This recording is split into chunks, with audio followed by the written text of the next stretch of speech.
Hello, friends! Are you ready to dive into a new adventure? Wow!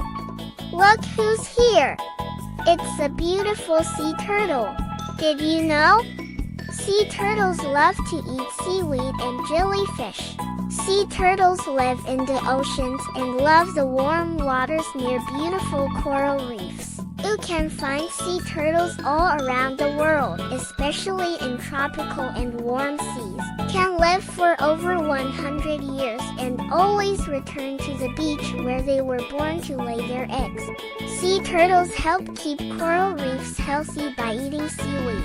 Sea turtles spend their day swimming slowly, floating to the surface now and then to breathe air. That was an amazing adventure with our friend the sea turtle. If you enjoyed this episode, don't forget to subscribe.